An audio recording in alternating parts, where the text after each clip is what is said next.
this is Kristin. And this is Ashlee. And this is 1,000 Miles of True Crime. I want to start today's episode thanking our listeners. We've made it to our 10th episode, and we are just super excited about the future and our journey so far. So, Ashlee, do you have any thoughts on this being our 10th episode? What are your thoughts on our future here? We made it to the double digits. I'm so excited. I can't believe it's went this quickly, to be honest. I can't wait till we're at 100. This has been so cool. Cheers to the future and more episodes. So today we're going to be covering two cases, actually. I want to kind of jump right in. I'm going to be discussing the case of Peter Bernardo Spencer and Lauren Smith Fields. Both of these individuals were found dead on December the 12th of last year, 2021. These cases have been extremely astonishing because it just shows the poor and carelessness police investigation work that continues to be problematic. And it's sad, it's upsetting that true good police work is not being done when it involves lives of people of color. Ashlee, have you heard of the case of Peter Bernardo Spencer or Lauren Smith Fields? I have to admit, I can't say that I recall either of these. And are these two separate cases, or did this? These are two separate cases, and it's really not surprising to me that you have not heard about either one of these cases because unfortunately, until recently, neither one of them were getting much media traction.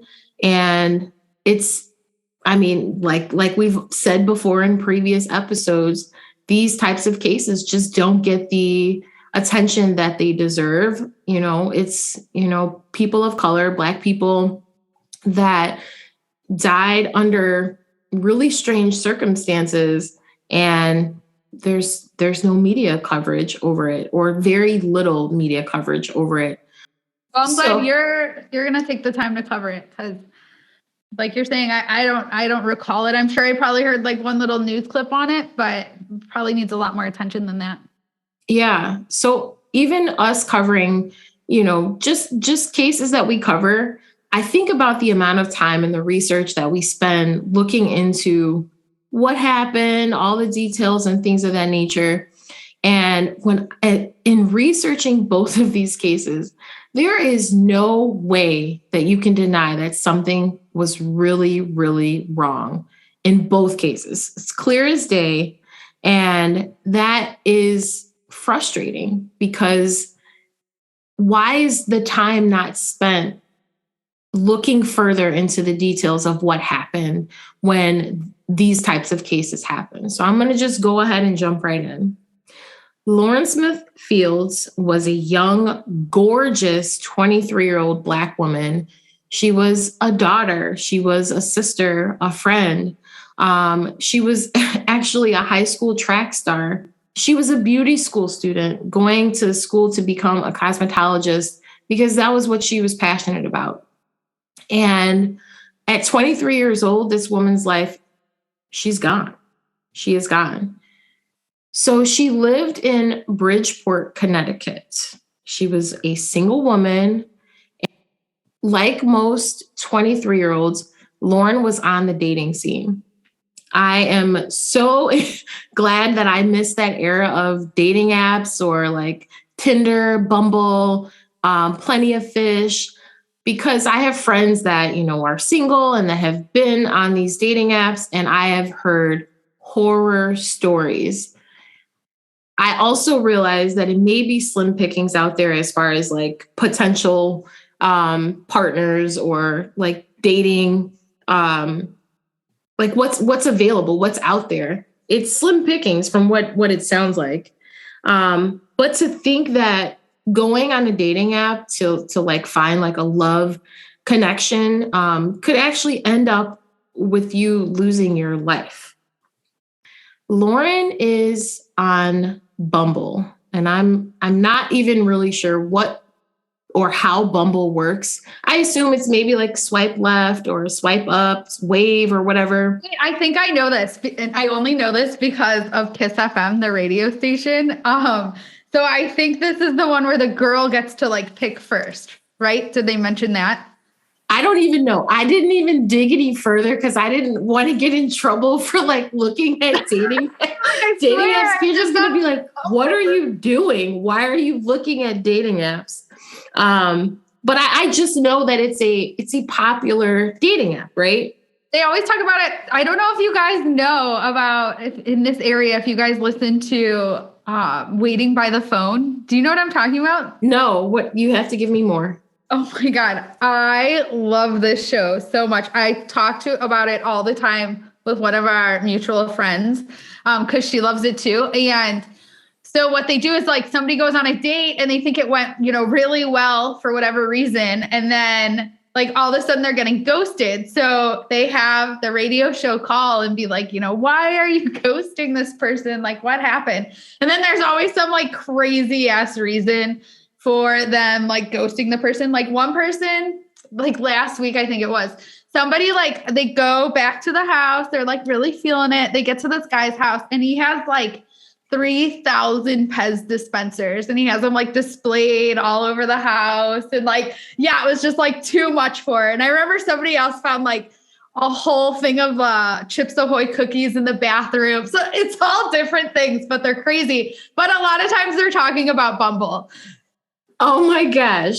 Now I will say that if I was like met a guy on a dating app and I go to his house and there's a bunch of Pez dispensers like on display, I would be weirded out a bit, and who eats Chips Ahoy in their bathroom? I mean, I don't know. I've never been on dating apps either. Like I've been with my boyfriend since like practically the 8th grade. So I have no idea how the whole situation works in general. I'm like, do you just like pass someone a note when you like them? I'm really confused. I think we're both fortunate that we missed that era. The horror stories that I've heard from friends are like, a guy peed in their bed.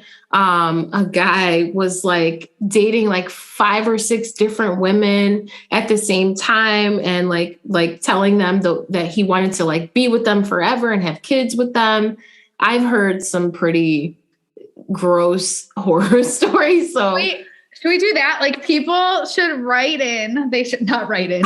Please don't mail me anything. But they should email us and let us know their crazy stories on dating apps. I'm sure there's plenty out there. I want to hear it.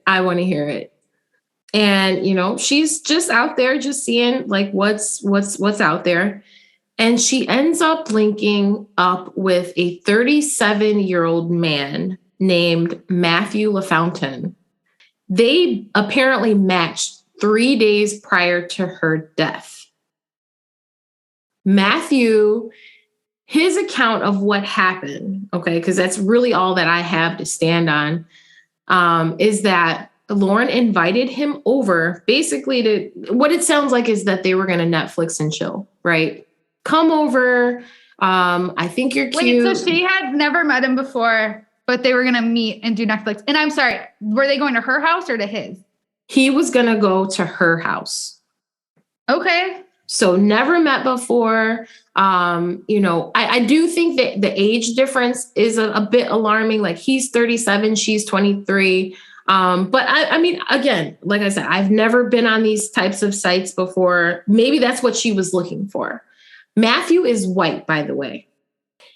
And so he gives his account, and this is after the fact, right? So he gives his account as to what happened after he met up with Lauren.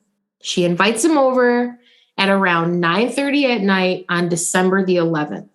Okay. One thing that I can say is I don't know if I could see myself inviting someone over to my home that I, one, have never met before, two, that I've met on a dating site. Like, I feel like that would be some type of introduction that I would want to have away from my home, In public, in a safe place.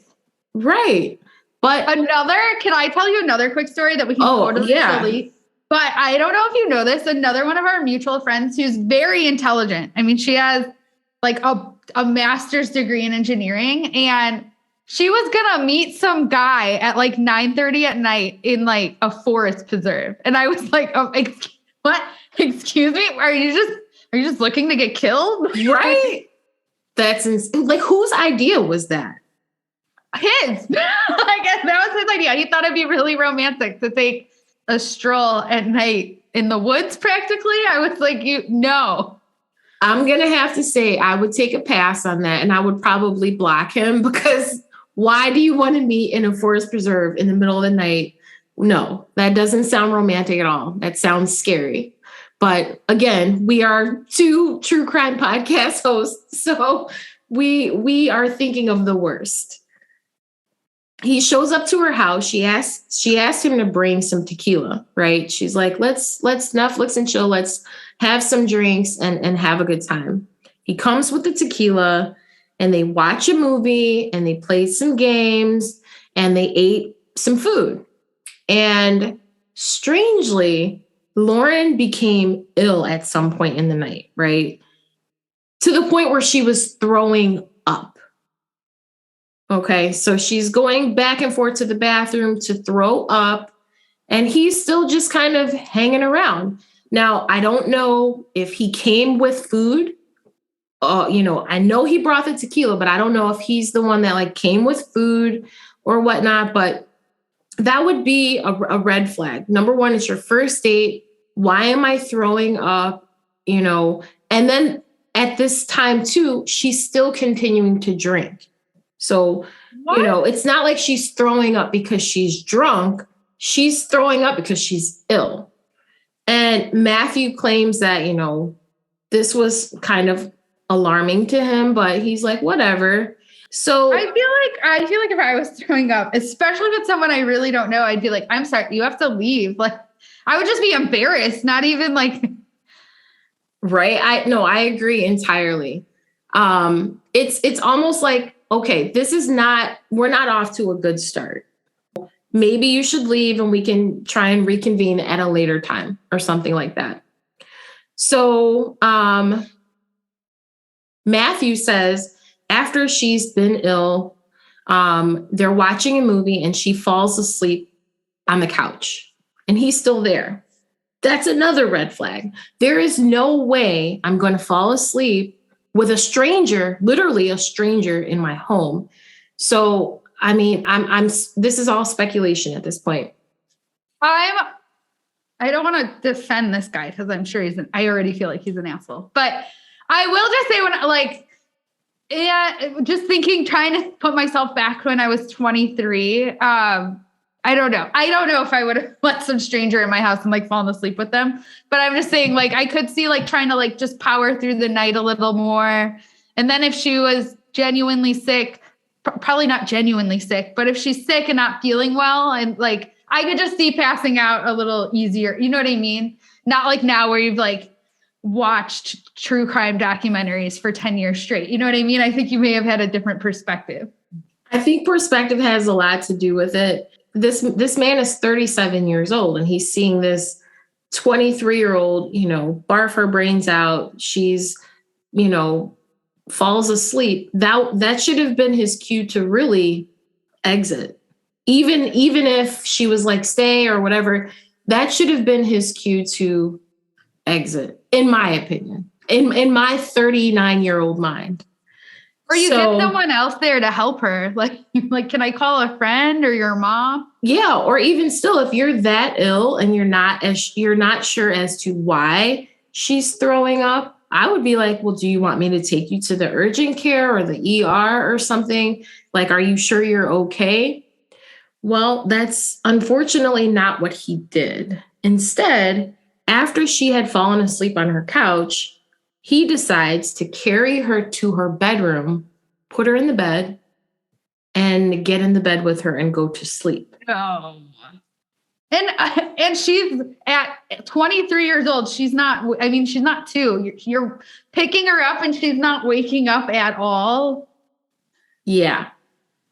He puts her in the bed And even though he claims that he's checked on her like a few times throughout the night, he said he woke up at around like 3. She was snoring. He went to the bathroom, went back to sleep. And then he wakes up at 6:30 in the morning and realizes that she's not breathing and that she has blood coming out of her nose.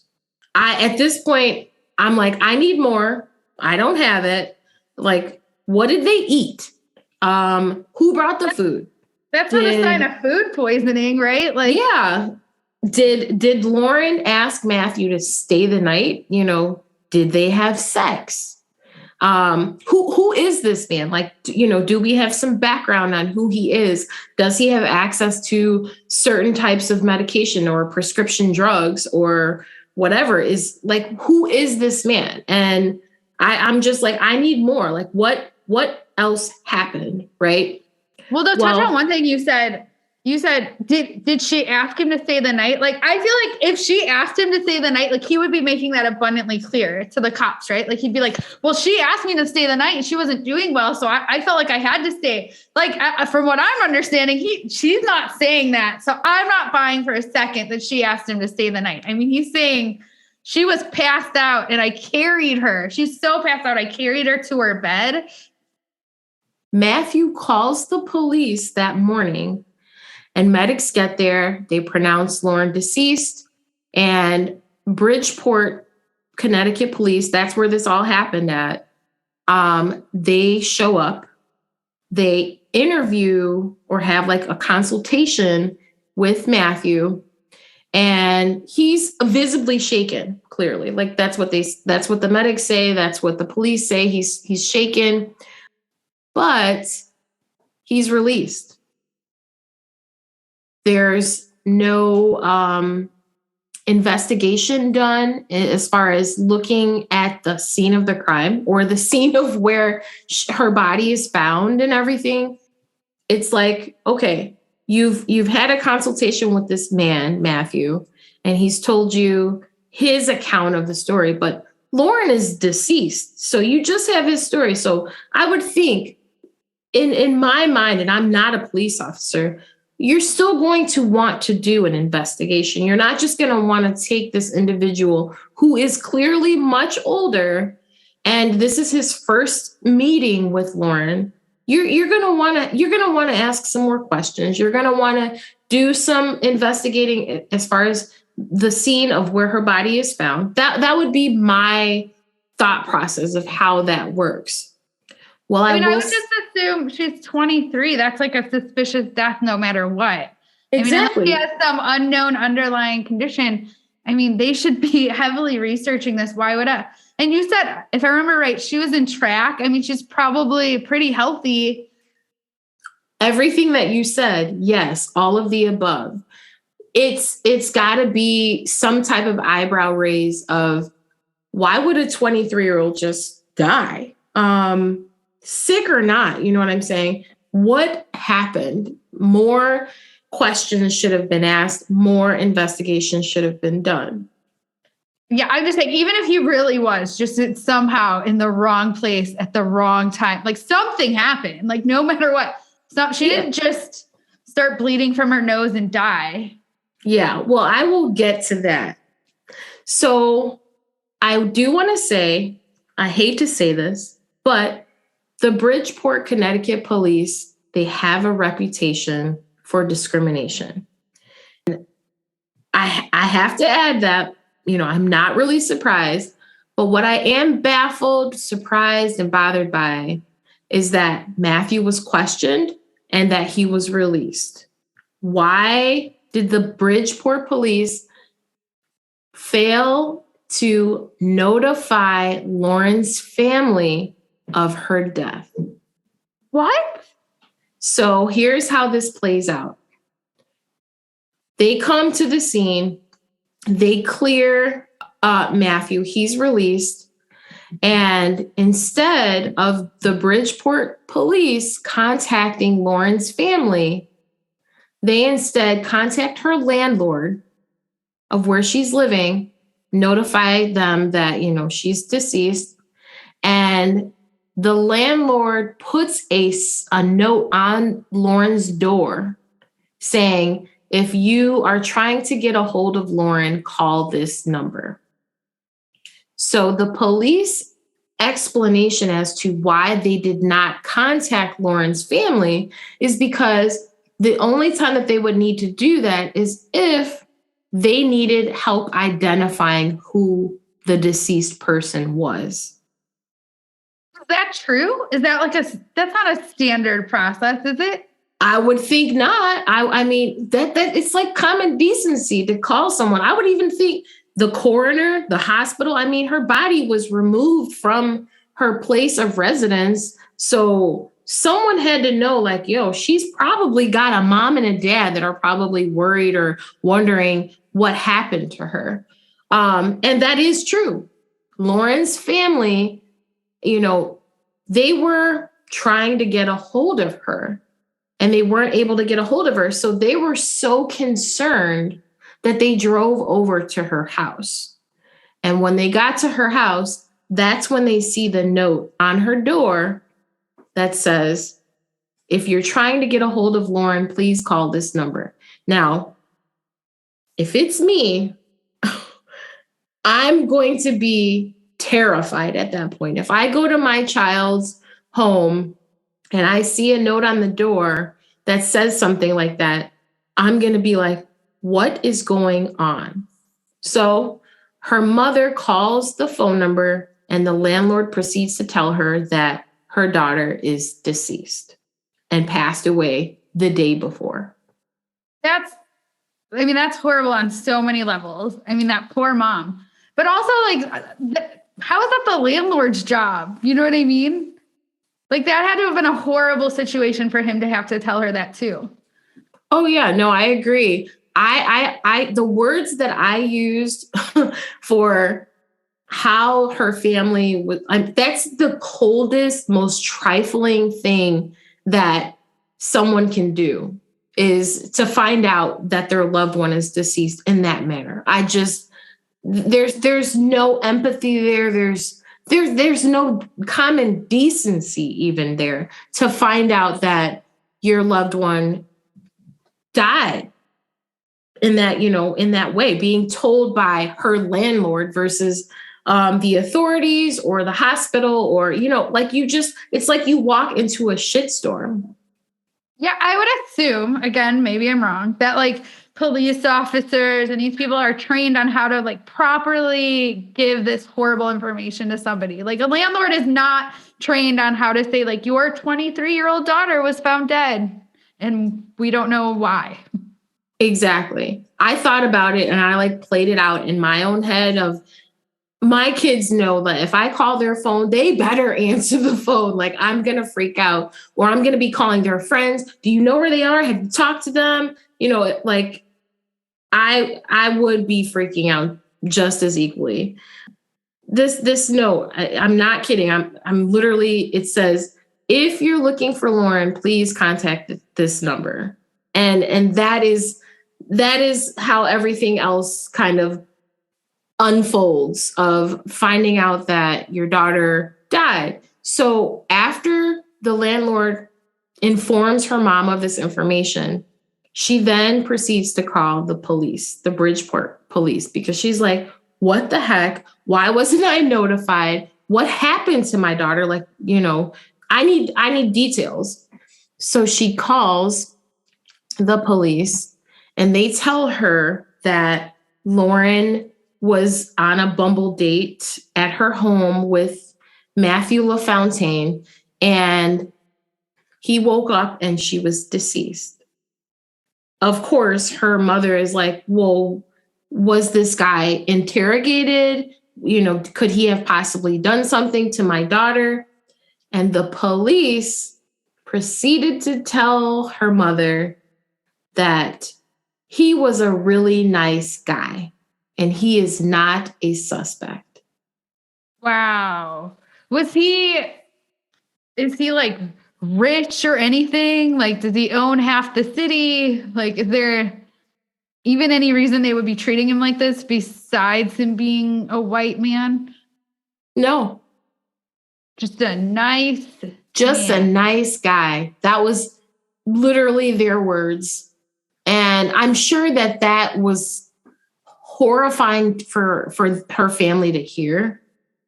Like, what determines someone being serial killers are nice people. Right away, I thought about Ted Bundy, right? Yeah, these are facts. Like we know this. That statement really struck a chord with their family, but even more so was the police informed her mother, Lauren's mother, her name's Chantel, that they were going to come to Lauren's apartment and talk to her, that they were going to be there in about 30 minutes. So she's now they're there. going to take the time. They're going to now take the time to talk to her. Exactly. She's there waiting, and I'm sure she's probably calling other family members, letting them know, what's happened, what's transpired. And she's realizing like 30 minutes has gone and come and gone, and the police are still not here. She's still waiting. And so it hits the hour mark, and she's like, okay, I'm getting, concerned. I'm going to call the police station again and see, what's their ETA. She proceeds to call the police station again and ask, like, hey, I've been waiting for 30 minutes. When are the police going to show up? Well, the Bridgeport police told her to stop calling and hung up on her. No empathy, no regard for this woman's family and their time of loss, none of that. And what do you even do? What's the next step when the police won't help you? Like, can you demand? I really don't know. Can you demand a tox screen and all these things? Like, you can demand an autopsy, right? Well, this is the thing. The family is trying to investigate this themselves. Like, they're trying to get they're paying for out of their own pocket for this to be investigated further. Because initially, after her death, it was literally ruled an accidental. So aside from the Bridgeport police's lack of empathy, obviously, and just common decency, they didn't actually properly investigate the death of this young woman, right? Lauren's family requested information about what happened, and they tell her. They ended up doing the toxicology report, and her death was ruled accidental, okay? And the toxicology report showed that she had fentanyl, promethazine, I don't even know how to say this, hydroxyzine, and alcohol. So it was like a cocktail of prescription drugs and alcohol that caused her demise, basically.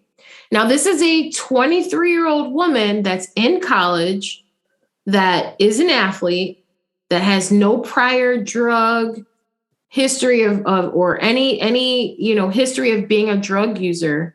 And all of a sudden, these drugs are found in her system and they rule her death accidental. That to me would have been, well, what do you mean? My daughter is not a fentanyl user, or, what do you mean this was accidental? This guy that was with her he had nothing to do with this? Was anything investigated? I find it really confusing that this was ruled an accidental death. It just seems like no investigation was done. And the fact that the police were just so ignorant for not even notifying her family of her passing. I just felt like it was just a careless thing that they just were like, and we're moving on to the next thing. Yeah, it'd be different if you really felt like they did everything they possibly could, and they just found that this girl probably tried some drug for the first time and it was fake and it was laced with fentanyl. But I mean, they didn't do any research. They're like, ups. And we know that they didn't do anything because after Lauren was already passed and her family ended up going, to her apartment and, looking through her things and stuff, they found a used condom, lube, an unidentified pill, blood stains on her bed sheets. Okay, so it sounds like a lot more than just some Netflix and chill and drinking tequila was going on that night. You know what I'm saying? And so did they test her for any of that? Like this is still an ongoing investigation. So I don't have that information. What I do know, though, is that the police didn't collect that evidence. The family did after the fact, like weeks later. So that is what is troubling. It's like, how can you go to the scene of a death, someone's dead, and her body is either in the bed or on the floor. It's in the room. So you did not see or recognize that there was blood on the sheets, or even the fact that he's in the bed with her and he wakes up and is beside her and she's, not breathing. You wouldn't want to check to see, well, did you guys have intercourse? This was your first encounter? Like, it just was not investigated. They didn't collect evidence. They didn't do a thorough investigation. This was just like, whatever, a Black lady's dead. I was going to say, that's probably, I'm sure they went in there and they thought, young Black girl, this must be an OD. And it sounds like they're treating it like this poor, nice white guy was just in the wrong place at the wrong time with this delinquent girl. And something is wrong with that. Investigate crimes as you would any other, collect evidence as you would any other crime scene. Notify family members when loved ones have passed away as you would any other. Why would this be any different? That is basically what I find to be extremely infuriating. I will add, 2 of the Bridgeport police officers involved in this case have been suspended for their actions and the way that they handled this case and not reporting the deaths to the families. Because on this day, December the 12th of 2021, there was also another Black woman named Brenda Rawls that was also died under kind of similar circumstances. She wasn't drugged, or there wasn't any, substances found in her system. She actually appeared to have died of natural causes of cardiovascular disease and diabetes, but she was also on a date, and her date found her, that morning. Wait, the same day? The same day in the same neighborhood. In both of these cases, the Bridgeport police officers, these 2 officers that were involved in both cases, did not report the deaths of these 2 women to their families. That's horrible. So I have so many questions. I know. I said the same thing. I can try and answer your questions, but when I tell you it's limited as far as information, it's limited. What questions do you have? What sticks out, or what are you baffled by? Because there's so much to be baffled by. So many things. I guess my first question is, okay, they're just suspended. What does it take to fire a cop? I guess if we're looking at that angle. And I just want to know what the standard practice is. I hate to say it this way. Has any white mother had to call a landlord to see what happened to her daughter? That's obviously just horrible. Did they, you mentioned you don't know about the food situation. Is this a weird situation where they both got food from the same place? Or I don't know who's lacing Chinese food with fentanyl or something like that. But I said the same thing. I'm sorry, because the other girl didn't even have anything in her system. Yeah. Party. Yeah. From what it looks like, Brenda Rawls, she died of natural causes. She had pre-existing, ailments that could have caused her death. But the what's frowned upon is that, okay, why wasn't her family notified.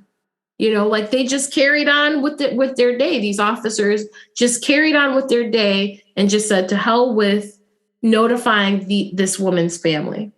And so it's improper handling of a case. I will say this. I don't know who actually holds the true responsibility of notifying family after something tragic like this happens. Like, I don't know if it should be the hospital, the police, the coroner. I mean, any damn body. But when you think about watching movies and things like that, and you see police go up and they pull up to the house, they get out and they're all sad and they walk up to the door and the family opens the door and they say, your loved one has passed away. It's like that. Like, I would assume that it's something like that, but I really can't speak to who owns the true responsibility of notifying family members, or be able to speculate that it has some bearing on the Bridgeport police, because why else would these two officers have been suspended? Right. And yeah. How old was Brenda? Brenda was actually 53 years old. Still young to die from natural causes, but...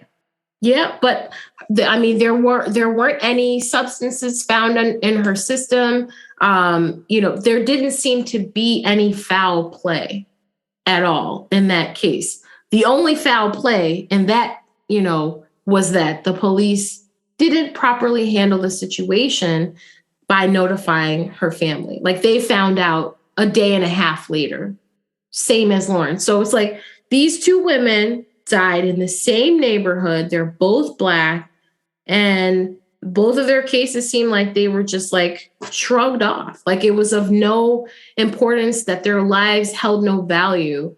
And I think that is what has been a reflection, a negative, very negative reflection on the Bridgeport police officers.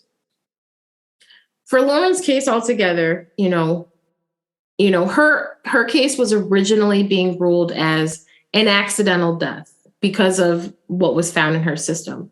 But because of the media outcry of like celebrities on socials, trying to say like, no, something more needs to be done. More investigation needs to be done. More questions need to be asked, because now we know there may have been some type of intercourse involved. There, obviously was some drugs involved. Where did she get them from? Like, are they trying to hunt that down? So it's now being looked at as a criminal investigation, as it should. Well, and that he already said she was passed out to the point that he carried her into the bed. So if any sort of intercourse happened, like, he's already the one who admitted that she was passed out and that she was getting sick and probably not at a point where she could consent. Very good point. Very good point. I hate to end it like that in regards to the case of Lauren Smith Fields, because I know that was a lot to take in. I'm still going to be like following up on this case to see how it plays out, what happens, what other evidence do they come in encounter with.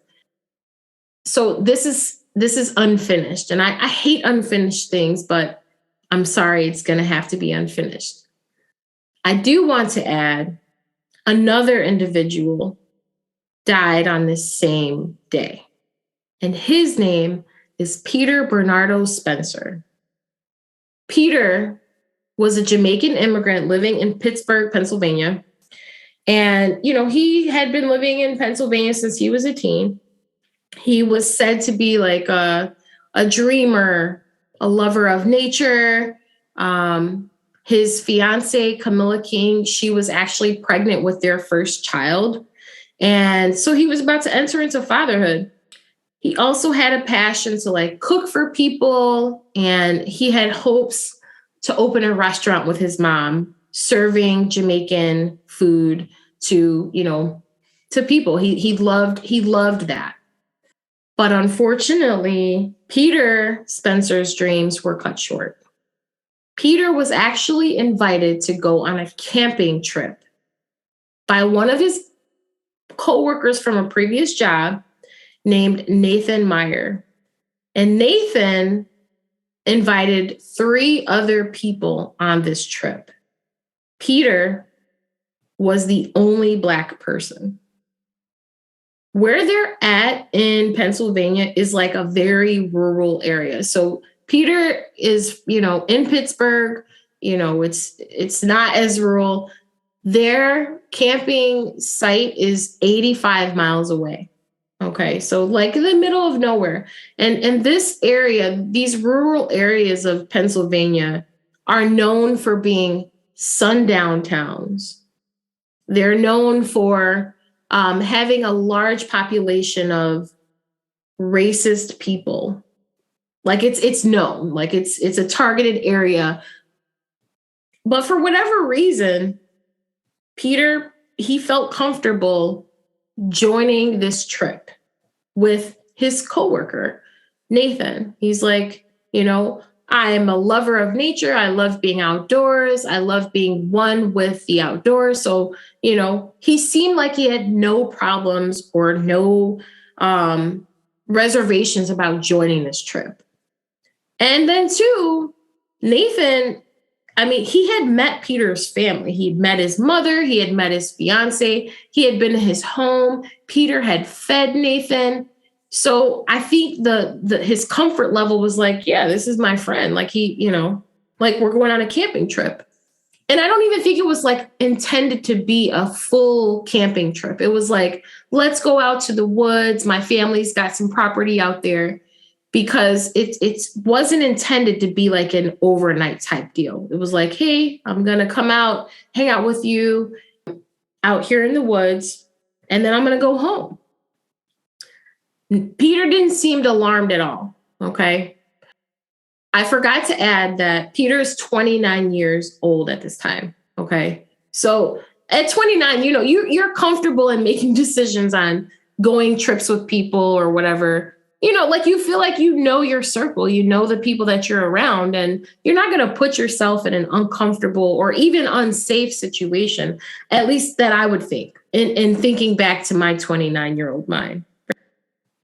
So on December 11th, 2021, Peter's fiance, Camilla, drives him out to where they were going to be camping or hanging out at.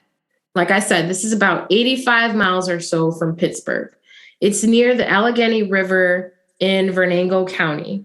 So although Peter doesn't seem to be alarmed at all about going on this camping day trip with 4 other white people, Camilla, his fiance, was. Like, she's like a bit suspicious, and she's like, are you sure you want to go out here with these people and like in the woods, and you guys are going to be kind of like hunting, camping, whatever it is that you guys are going to be doing out here? But he's reassured her, I guess, that, yeah, I'm going to go. Like it's no big deal. So she actually drives him out there by the Allegheny River, and drops him off. And she makes it a point that, she wants to remain in communication with him. So she's going to be texting him.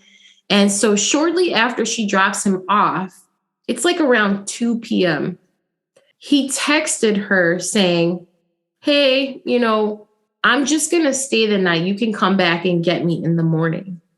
I love you. He texted her. He didn't call her. He texted her. He texted her that. Okay. Was she supposed to pick him up? Yes, she was supposed to pick him up later that night. That was the plan. Like, hey, okay, I'm just going to hang out for whatever, I don't know how many hours, and then you're going to come back and get me. Well, and I assume, she's pregnant. It's 80 plus miles. Maybe he's thinking, you don't have to come all the way back out here tonight and get me. You can just come get me tomorrow. And she's probably thinking nothing of it. But it's really hard to really identify now if he's the one that actually sent that text message. So she gets a text message. She's like, okay, are you sure? And, he's like, yeah, I'll see you tomorrow. I love you, whatever. And so as the night goes on, she's texting him still, like, just checking in with him to see how he's doing. And she's noticing his texts are getting fewer and fewer, and he's not responding now. So she's now like, well, what's going on? Like, why aren't you texting me back? Even so much so that like she reached out to Nathan on social media, like, hey, I'm trying to like text with Peter and he's not responding. Like, what's going on? And no response. It's at this point, if it's me, and this is no offense towards Camilla, I'm driving my pregnant ass back to where they are to make sure that the father of my child is safe and okay. But I think too, maybe she's thinking, he's a grown man. He's fine. He chose to go out here, but the moment that I would be getting no response, I would be starting to get a bit concerned. So it's sometime between 1 a.m. and 2:30 in the morning of December the 12th that Peter is shot. He's shot 9 times. Twice in his butt, 6 times in his back, and once in his mouth. So as if having 9 bullets in your body, right? He's sprawled out on the front yard. It's wintertime. It's snow on the ground, sprawled out on the front of the property where his fiance actually dropped him off the day before, a few hours, like less than 24 hours before. The police were called, okay, by one of the the other 4 people that were with them on this camping trip. And they get there and they see that, he's been shot. They find multiple weapons at this property. They find drugs. They didn't specify what controlled substances, but they found drugs. And so they brought these 4 other people that were present in for questioning. Peter's family is notified that, he's deceased. Here's the twist with this. And this again is what I don't understand. After these 4 other individuals were questioned, it's found that Nathan, Peter's coworker, admitted to being the one who shot and killed Peter. So it was his friend, the guy who got him out there. Exactly. However, he claimed that Peter was the aggressor. And he said that is why he shot Peter. In the back? That it was self-defense. In the butt, in the back? And in the mouth. And would you believe this? He is walking free right now. He is not in custody. What? He is not in custody. Wait, and it was 9 bullets. I'm not an expert, but was that 2 different guns or did he reload? That's a great question, Ashlee. That I didn't even think about. So maybe I'm wrong. I don't know of too many guns that will come like standard that would hold 9 bullets. I could be totally wrong though. Well, what the public is saying is that basically this is a modern day lynching. Like there has to be some explanation as to how 1 black man and 4 white people are walking free and this man is dead. He didn't come to the scene with a weapon. He didn't come with a weapon, so what was he doing? How was he the aggressor? How were 4 white people that terrified that 1 black man ended up deceased with 9 bullets in his back, aside from the bullet in his mouth? Yeah. Did they explain at all how this, I feel like you'd have to come up with a pretty damn good story to be walking away. More than likely, and this is, again, speculation, the other 3 people more than likely corroborated Nathan's claim of self-defense because all of them were released. The home, the property where this all happened is Nathan's family's property. And there's actually video surveillance or a camera on the property, like on the front of the house. Did they catch anything? None of that information is being released. None of that information is being shared with the family.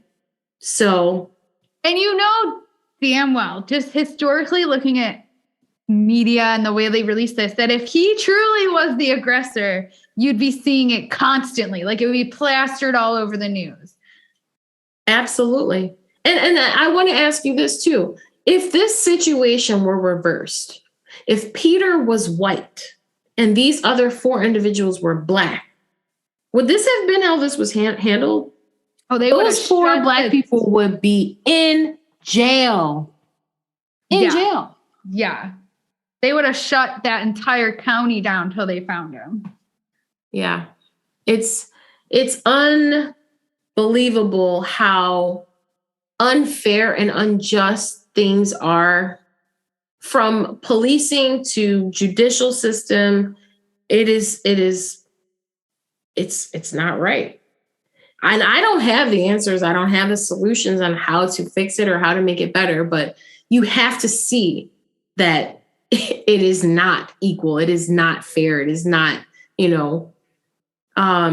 a black man who shot 9 times clearly in the back, with the exception to the gunshot to his mouth. How could he have been the aggressor? Because 9 shots, I see that as overkill. I see that as murder. And it's frustrating because I don't know if anybody other than those remaining 4 people will ever know what really happened. Like, will we ever know what really happened? Will that footage ever be released? Will, was that footage even recovered?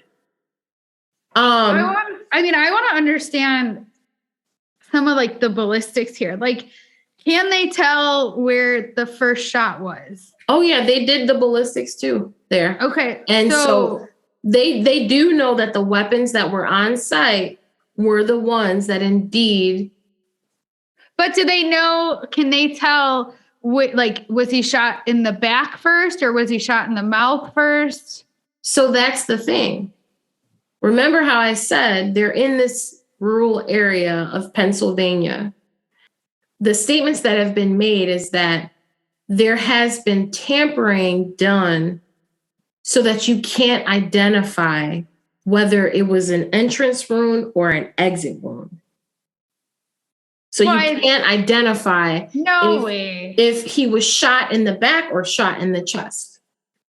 Crazy, right?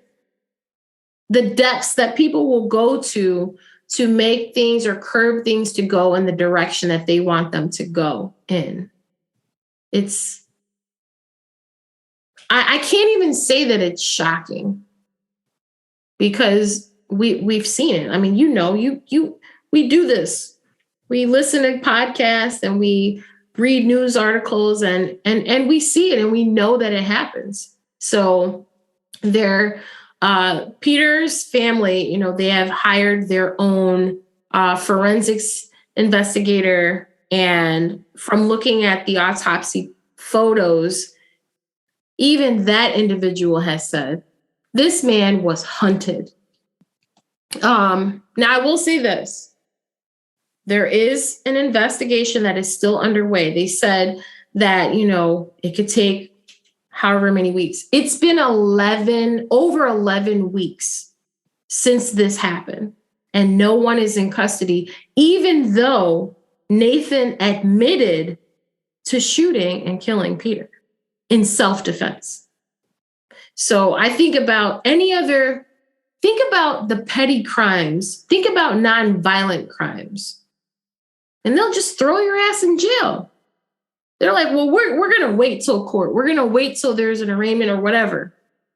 Yet a man is dead, and another man that admitted to murdering him or shooting him, claiming self-defense, is not in custody.